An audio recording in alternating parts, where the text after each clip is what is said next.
Second year from Jiaxing, China. Her fun fact is that she sold oil paintings of ethnic women at silent auctions while in college. Hi everyone, my name is Verona. I want to begin the story with my grandmother. I grew up with her. She, my grandpa, my parents, and I lived in the same house my entire childhood. And in many ways, I am closer to my grandma than even to my parents. So let me just tell you a little bit about her first. So dating back 80 years, my grandma was born into a well-off landlord family in Southeast China. But in the late 1940s, the Chinese land reform took place where millions of landlords were persecuted and their properties were confiscated and redistributed to the peasantry. My grandma's family was no exception. Overnight, she turned from a daughter from one of the most wealthy family in town to someone who was completely financially deprived.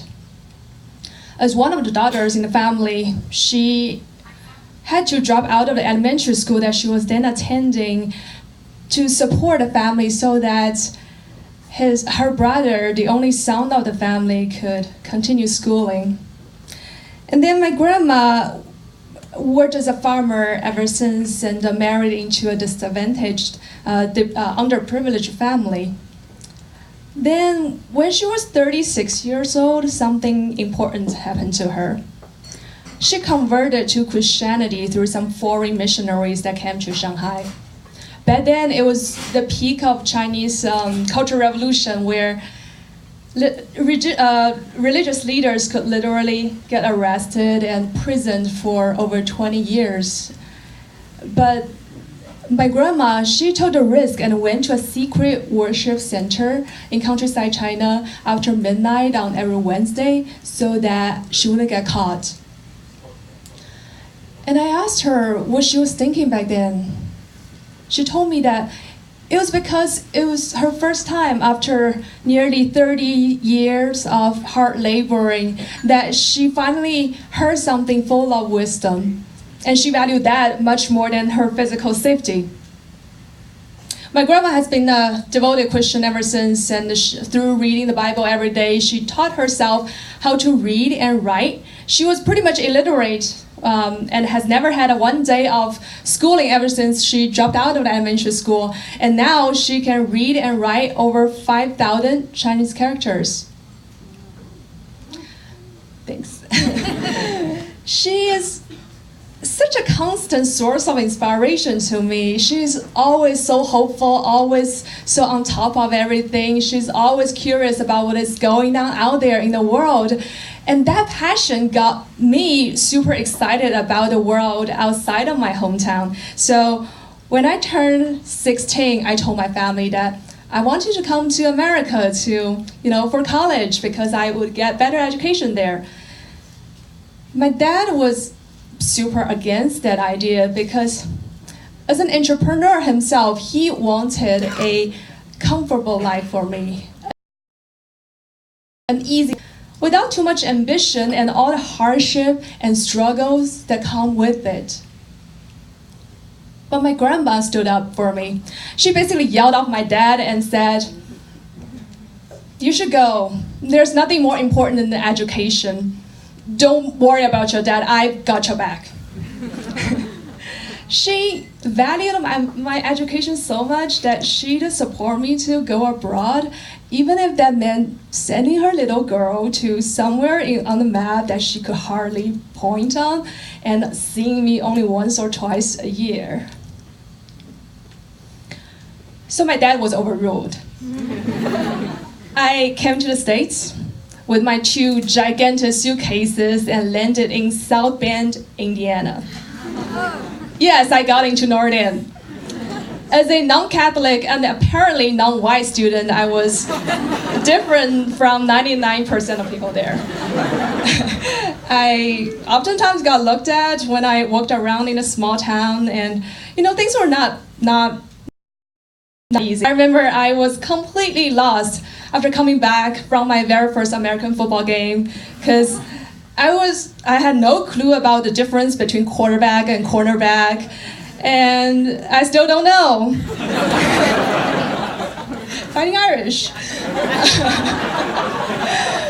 And I took on this my very first job on this at this on-campus pizzeria, and I learned how to make the most beautiful, perfectly round pizza, according to my manager. And I had never cooked before.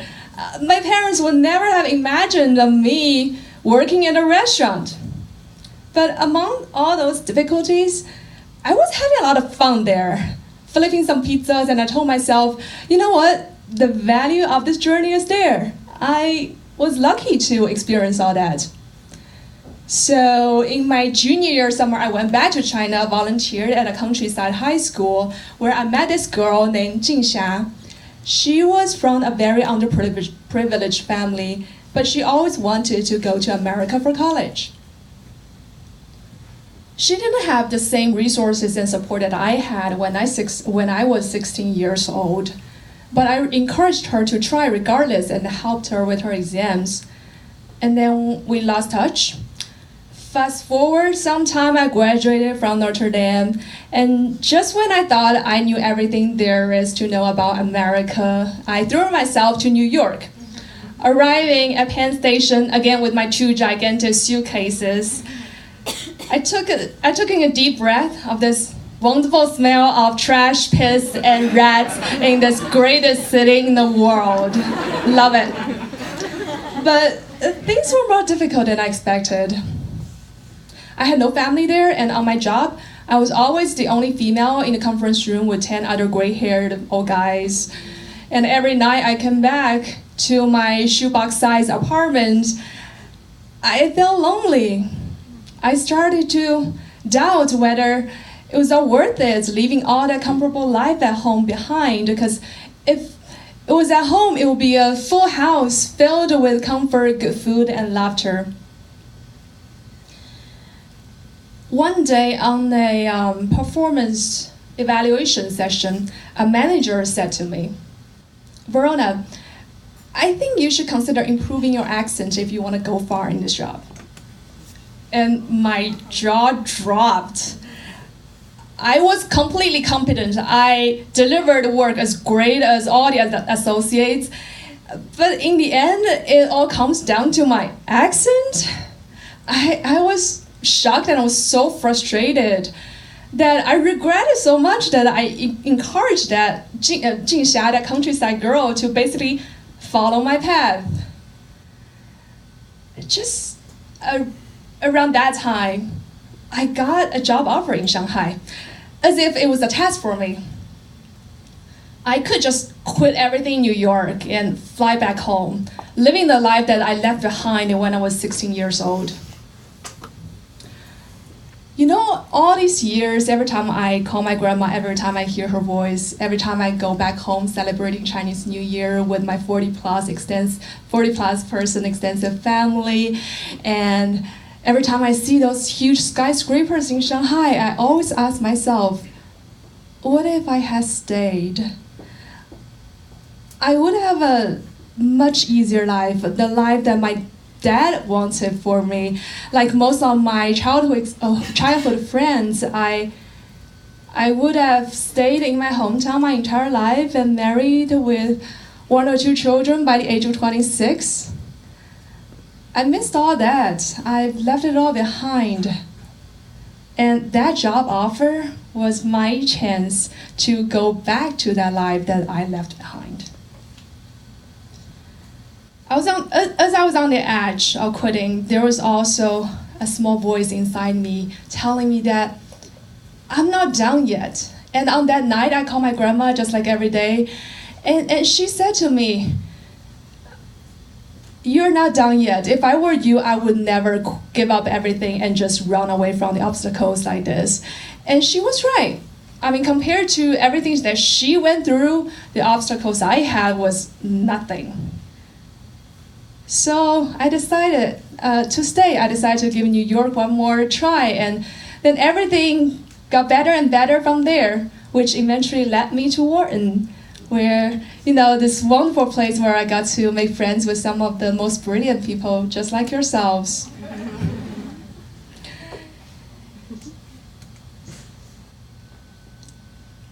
And then I want to say, and I know it was all worth it. Like I left all the easy life behind, and I've chosen my own journey, a more difficult, but a far more exciting journey than my dad's version of an easy life for a girl. And I know it was all worth it. I know that with even more certainty when just a couple weeks ago, Jingxia, that girl that I helped, she texted me telling me that she had just finished her undergrad in statistics at Mississippi College with full ride, and she's now pursuing a master's degree and potentially a PhD here. I'll pass that on to her. And she said, "Thank you, Verona. I could have never done it at all if you didn't say those words to me years ago." And it's interesting timing that just 3 days ago, my husband and I found out that I am 1 month pregnant.